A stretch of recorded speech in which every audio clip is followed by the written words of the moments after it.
오늘 사사기 18장 19장 말씀. 사사기가 이제 마지막으로 치달을수록 어두워집니다. 어제 삼손의 개인적인 타락을 단지파거든요. 삼손이 오늘 단지파 얘기를 하는데, 삼손이 그 놀라운 힘이 있었던 사람이 있었던 단지파에도 자기의 기업을, 땅을 차지하지 못해요. 그리고 미가의 종교적인 혼돈 어제 보았습니다. 자기가 자기 틀을 가지고 형식적인 그 틀 안에서 신앙생활을 하는 사람. 오늘 18장 19장은 그 어둠이 개인적인 것, 삼손, 미가 이 개인적인 것을 넘어서 공동체로 번지는 그런 장면을 우리가 볼 수가 있습니다. 단지파 얘기가 나오는데, 단지파는 하나님 말씀을 버려요. 하나님이 차지하라고 하는 땅이 있는데 그 땅을 버리고 자기의 편의에 따라 자기의 눈으로 봤을 때 좋은 땅을 정복하기 위해서 또 정탐꾼을 보내는 그런 일. 그리고 기브아의 밤, 이 기브아에서 일어난 이스라엘 역사상 가장 수치스러운 사건. 성경은 이 모든 것의 원인을 오늘 계속해서 반복해서 얘기합니다. 뭐냐? 그때 이스라엘에 왕이 없었다. 이 왕은 뭐라고요? 하나님을 왕으로 인정하지 않은 공동체. 그 공동체가 어디까지 무너질 수 있는가를 보여줍니다. 적나라하게 보여줍니다. 오늘 이 새벽 우리가 이 말씀을 대하는 것은 하나님의 심판을 선고받기 위함이 아니라 이 말씀을 통하여 우리의 삶의 거울을 삼기 위해서입니다. 이스라엘 이 이야기가, 이 수치스러운 이야기가 오늘 우리의 이야기가 되지 않게 하기 위해서, 말씀 앞에 깨어있기 위해서 이 말씀을 대합니다. 오늘 18장은 단지파가 아직 자신의 기업을 얻지 못한 상태에서 시작되죠. 1절, 그때 이스라엘에 왕이 없었고 단지파는 그때 거주할 기업의 땅을 구하는 중이었으니 이는 그들이 이스라엘 지파 중에서 그때까지 기업을 분배받지 못하였습니다. 원래 단지파는 할당받은 땅이 있었어요. 그런데 거기 아모리 족속에게 밀려요. 힘이. 그래서 그 땅을 온전히 차지하지 못했어요. 사사기 1장 보면 아모리 족속이 단 자손을 산지에 몰아놓고 골짜기에 내려오기를 용납하지 아니하였으며, 그러면 문제가 뭐냐 하면, 그러면 하나님이 주신 약속의 땅을 우리가 정복하는데 우리 힘이 너무 없습니다. 싸울 길을 어떻게 해야 될까요? 그렇게 묻고 그 땅을, 하나님이 약속하신 땅을 싸워야 되는데 차지하기 위해서 그냥 내비두고 다른 데를 찾아가는 거예요. 새로운 땅. 그래서 단지파에서 새로운 땅을 정탐하려고 5 정탐꾼을 보내요. 그러다가 미가라는 집에 묵게 됩니다. 근데 그것을 보니까 레위인 제사장이 있고, 여기 레위인 제사장이 있네. 그래서 하나님의 뜻을 구해요. 그 제사장이 그들에게 이르되 평안히 가라. 너희가 가는 길은 여호와 앞에 있느니라 하니라. 하나님의 뜻을 사실 물었는데 자신들이 원하는 답이 나온 거예요. 그러니까 정탐꾼들이 돌아와서 얘기하는 거예요. 너희가 가면 평화로운 백성을 만날 것이요 그 땅은 넓고 그곳에는 세상에 있는 것이 하나도 부족함이 없느니라. 하나님이 그 땅을 너희 손에 넘겨주셨느니라. 그 땅이 새로 정탐한 5명이 단지파에서 자기들이 차지할 땅을 보니까 넓고 풍요로운 땅이에요. 그건 맞아요. 그러나 그것이 하나님이 주신 땅인지 아닌지에 대한 판별을 하지 않았어요. 사랑하는 성도들, 여기서 우리가 알 수 있는 것은 우리가 신앙생활 할 때 편리함이 하나님의 뜻처럼 느껴질 때가 있어요. 편리한. 그 조심해야 됩니다. 조건이 좋다고 길이 열린다고 그게 하나님의 100%의 인도하심이 아닐 수 있다는 거예요. 그걸 하나님께 내려놓고 기도해야 돼. 단지파는 이것을 구별하지 못했다. 그리고 단지파 이제 600명이 길을 떠나서 다시 미가의 집에 이르죠. 거기서 거리낌 없이 미가의 신당에 들어가서 에봇과 드라빔과 새긴 신상을 취합니다. 우상 숭배를 하는 거예요. 그 땅을 정탐하러 갔던 5사람이 그리로 들어가서 새긴 신상과 에봇과 드라빔과 부어 만든 신상을 가져갈 때 그 제사장은 무기를 지는 600명과 함께 문 입구에 섰더니, 그리고 레위인 제사장에게 이 단지파 사람들이 회유해요. 회유. 야, 너 그냥 이 미가의 사람 집 한 개인의 제사장이 될래? 아니면 우리 지파의 제사장이 될래? 그러면 어떻게 생각해요? 당연히 개인보다 지파가 낫죠. 그들이 그에게 이르되 잠잠하라. 네 손을 입에 대라. 우리와 함께 가서 우리의 아버지와 제사장이 되라. 네가 한 사람의 집에 제사장이 되는 것과 이스라엘의 한 지파 한 족속의 제사장이 되는 것 중에서 어느 것이 낫겠느냐 하는지라. 그러니까 레위인이 이 제안을 받아들이죠. 한 집안의 제사장보다 한 지파의 제사장이 낫다는 판단입니다.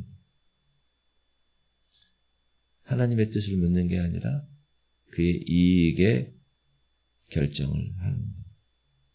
여러분, 왜 여기 이렇게 제사장에 관한 그 얘기가 나오냐면, 이 당시 모든 지파에서 하나님을 섬길 때 율법에 따라 말씀을 순종하지 않았어요. 즉 11조를 하지 않아요. 11조가 이 레위인들이 살 수 있는 그 재정인데 11조를 안 내니까 레위인들이 다 어떻게 해요? 먹고 살 수가 없으니까 다 도망가는 거예요. 교회 목회할 데가 없어요. 목회자가 목회 사례를 주고 이렇게 해서 교회가 운영이 돼야 되는데 그게 없으니까, 그러니까 신학생들, 목사들, 전도사들이 다 그냥 세상 나가서 쿠팡에서 일하는 거예요. 그러니까 귀한 거야. 목사 전도사들이. 지금 이 제사장이. 그러니까 이 단지파에서 오니까 야, 여기 제사장이 돼 있단다. 야, 우리 지파의 제사장으로 모시자. 그렇게 한 거예요.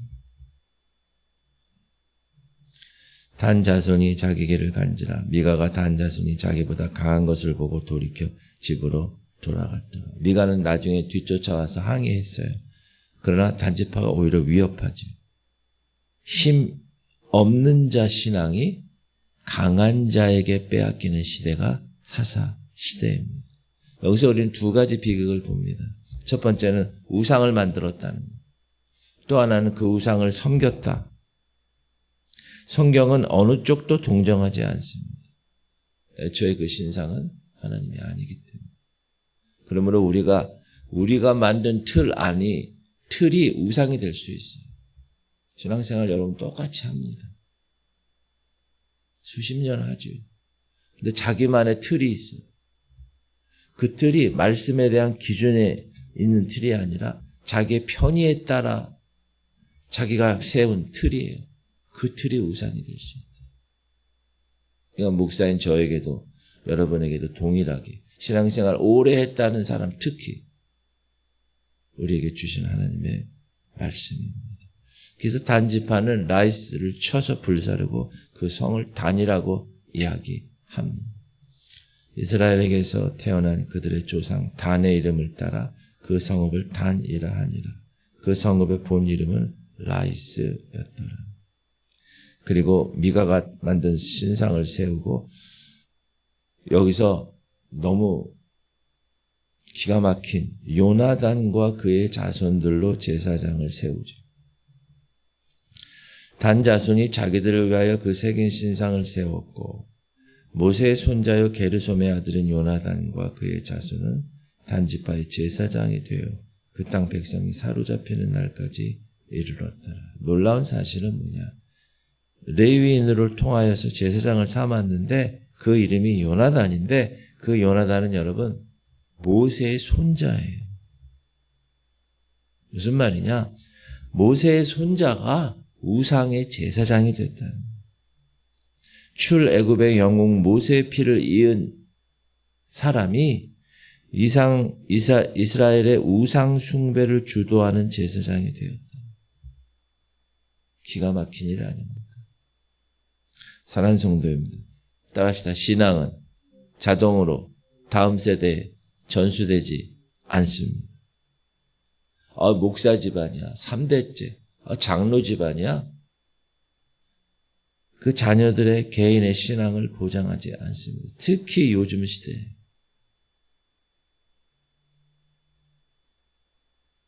단 지파가 세운 신상, 이 우상 신상은요, 하나님 집이 실로에 있는 내내 계속 그곳에 있었다는 거예요. 하나님의 집이 실로에 있을 동안에 미가가 만든 바 새긴 신상이 단 자손에 있어요. 두 개의 예배가 동시에 존재했다는 거예요. 하나님에게도 우상에게도. 이스라엘이 이런 혼돈의 시대의 민낯을 오늘 보여주는 거예요. 여러분, 우리에게도 마찬가지. 하나님 나와서 예배하고 말씀 듣고 기도하지만 내가 만든 틀 안에서 내가 우상을 섬기고 있다. 두 가지가 공존한다는 거예요. 지금 이 사사시대의 혼돈의 이스라엘과 다를 바가 없다. 그러므로 항상 점검하셔야 돼요. 그리고 19장은 성경에서 가장 다루고 싶지 않은 그런 내용인데 에브라임 산지에 있는 한 레위인의 이야기로 시작합니다. 레위인이 귀하다고 그랬죠. 근데 레위인이 첩이 있어요. 첩. 이 말이 되나요? 목사가 첩이 있는. 근데 더 놀라운 건 그 첩이 행음을 해 또 딴 남자로. 그리고 친정으로 도망가요. 베들레헴. 기브아 사건이에요. 참고해 주시고 읽어봅시다. 이스라엘에 왕이 없을 그때 에브라임 산지 구석에 거류하는 어떤 레위 사람이 유다 베들레헴에서 첩을 맞이하였더니 그 첩이 행음하고 남편을 떠나 유다 베들레헴 그의 아버지 집에 돌아가서 거기서 넉 달을 지내며. 그러니까 이 레위인이 첩을 데리러 가는 거예요. 어디로? 베들레헴으로. 처갓집으로. 그러니까 장인이 여기 좀 더 머물러라. 그래서 레위인은 베들레헴에 더 머물르죠. 다섯째 날 오후 이제 일어나 길을 떠납니다. 늦은 출발이죠. 이 늦은 출발이 이후에 모든 비극과 연결이 됩니다.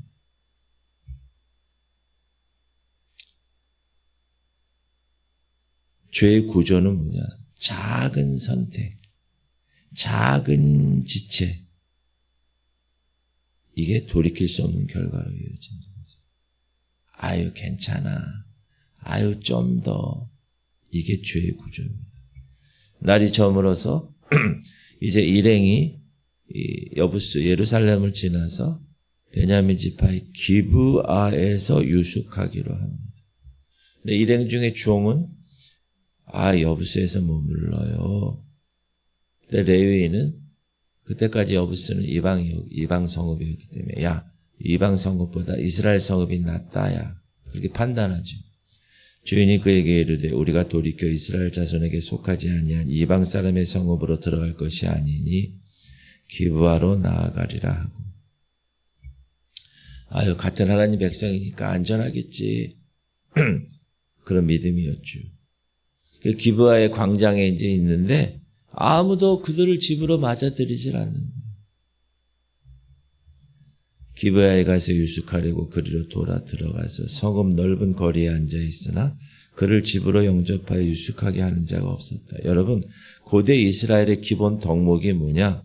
나그네에 대한 환대. 근데 이 기브아에는 그 덕목이 사라졌다. 결국 에브라임에서 온 한 노인이 그들을 자기 집으로 영접하죠. 그 노인이 이르되 그대는 안심하라. 그대의 쓸 것은 모두 내가 담당할 것이니 거리에서는 유숙하지 말라 하고 그를 데리고 자기 집에 들어가서 나귀에게 먹이니 그들이 발을 씻고 먹고 마시니라. 공동체의 환대 사라졌어요. 그 공동체는 이미 속부터 무너진 것입니다. 기브아는 겉으로는 이스라엘 성읍이었지만 속은 나그네를 환대하지 않았어요.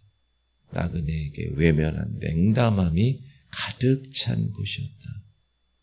그래서 그들이 있는데 먹고 그 기브아의 불량배들이 집을 에워싸고 주인에게 요구합니다. 못 보던 애들이 이제 보이니까. 그들의 마음을 즐겁게 할 때 그 성읍의 불량배들이 그 집을 에워싸고 문을 두드리며 집주인 노인에게 말하여 이르되 네 집에 들어온 사람을 끌어내라. 우리가 그와 관계하리라. 여러분, 창세기 19장의 소돔 성의 상황과 죄악이 그대로 보여집니다. 이거 뭐죠? 동성애하겠다는 거야. 동성애. 상관하리라. 관계하리라. Have sex with them. 하겠다는 거예요. 동성애. 지금 이스라엘 한복판에서 소돔의 일이 벌어지고, 그러니까 얼마나 그 기브아가 타락했는가를 알 수 있죠. 당연한 것이 지금 여러분 동성애가 이제 문화라는 이름으로 뭐 소수 뭐 성적 권리를 보호한다는 뭐 차별 금지한다는 뭐 이런 명목으로 해서 점점 애들에게도 그게 이제 파견이 되는 전파. 그러면 이제 이 어린 애들이 여러분 다 커지면 동성애가 이제 당연한 걸로 되는 거예요. 저 어렸을 때는 말도 없었어요. 그런 말 자체. 이게 죄입니다. 이게 무서운, 이게 사단의 전략이에요. 이게.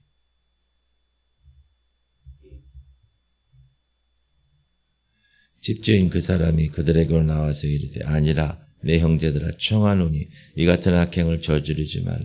이 사람이 내 집에 들어왔으니 이런 망령된 일을 행하지 말라. 노인이 나가서 간청하죠. 주인이. 근데 그 주인이 내놓은 해결책이 충격적입니다. 자기 딸하고 레위인의 첩을 내어주겠다는 거예요. 참. 보라 여기 내 처녀 딸과 이 사람의 첩이 있은즉 내가 그들을 끌어내리니 너희가 그들을 욕보이든지 너희 눈에 좋은 대로 행하되 오직 이 사람에게는 이런 망령된 일을 행하지 말라 하나. 약자를 희생시키고 위기를 모면하려는 논리. 여러분 이것은 어느 시대나 반복되는 죄악의 패턴입니다. 그래서 레위인은 자기 첩을 끌어내어 그들에게 줘요.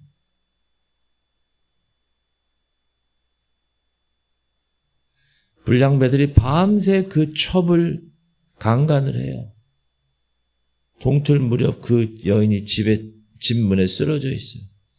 동틀 때 여인이 자기의 주인이 있는 그 사람의 집 문에 이르러 엎드려져 발기까지 거기 엎드려져 있더라.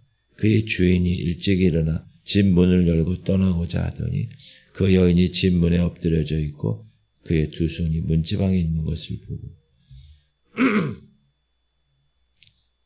그 남편이 첩을 내준 거예요. 이 장면은 성경에서 가장 읽기 고통스러운 본문입니다. 그러나 하나님이 이 본문을 통해서 무엇을 말씀하세요? 야, 너희들 죄악이 어디까지 인간을 비인간화시키는지 한번 봐라. 동물같이 짐승 같은 일을 하는 것을 봐라. 이름조차 기록되지 않은 이 여인의 죽음을 성경은 기억하고 있는 거예요. 그래서 아침에 레위인이 이제 일어나서 문을 열고 길을 가려다 보니까 문지방에 자기 첩이 쓰러진 거예요. 아, 일어나자, 가자. 대답이 없는 거예요. 죽은 거죠. 그러니까 레위인이 첩의 시체를 나귀에 싣고 돌아와서 시체를 12토막을 내요. 말이 되는. 그리고 이스라엘 각 지파에 12지파에 보내요. 그 집에 이르러서는 칼을 가지고 자기 첩의 시체를 거두어 그 마디를 찍어 12덩이를 나누고 그것을 이스라엘 사방에 두루 보내며. 이거는 레위인이 이스라엘 전체에게 충격적으로 묻고 있는 거예요. 지금 고발하고 있는 거예요. 그것을 보는 자가 다 이르되 이스라엘 자손이 애굽 땅에서 올라온 날부터 오늘까지 이런 일은 일어나지도 아니하였고 보지도 못하였도다. 이 일을 생각하고 상의한 후에 말하자 하니. 야, 이스라엘 중에 이런 일이 일어났어. 너희들 이걸 알아야 돼. 한번 좀 생각해봐라. 그리고 말해.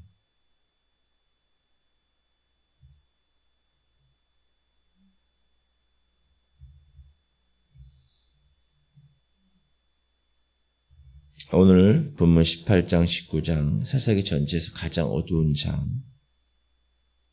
첫 번째는 단지파의 집단적인 우상숭배.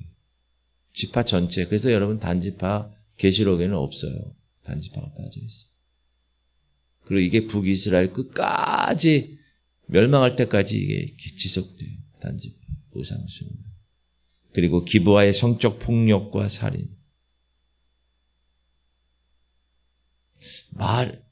요즘 시대에 읽어도 말이 안 돼. 이건 레위인이 첩을 가졌고 그것도 말이 안 돼. 그 첩을 또 내준 것도 말이 안 돼. 그렇다고 그걸 또 12조각을 내서 다 각 지파에 보내는 것도 참. 이 모든 것이 하나의 뿌리에서 나왔습니다. 어떤 뿌리? 그때 이스라엘에 왕이 없었으므로 사람이 각기 자기의 소견대로 행하였더라. 왕이 없다는 것은 하나님을 자신의 삶의 주인으로 여기지 않고 인정하지 않았다. 여러분, 하나님의 말씀이 기준이 아니면 그 기준은 힘이 되고 편의가 되고 다수가 돼요. 그게. 단지파에게서는 그 기준이 뭐였어요? 자기 눈에 봤을 때 넓고 좋은 땅. 하나님이 분명히 여기를 얘기하셨는데 거기는 그 기존의 족속들이 워낙 세니까 아이고 딴 데 간다. 기브아의 불량배들은 그 기준이 뭐였어요? 욕망이었어요. 아이고 새로운 사람이 왔네. 성폭행하겠다. 오늘 말씀을 받고 세 가지. 내 삶에서 하나님이 왕이신가? 신앙의 형식은 있는데 예배는 나오고 직분은 받았는데 정말 하나님의 말씀이 나의 삶의 실제적인 결정을 이끌고 있는가 점검하시는.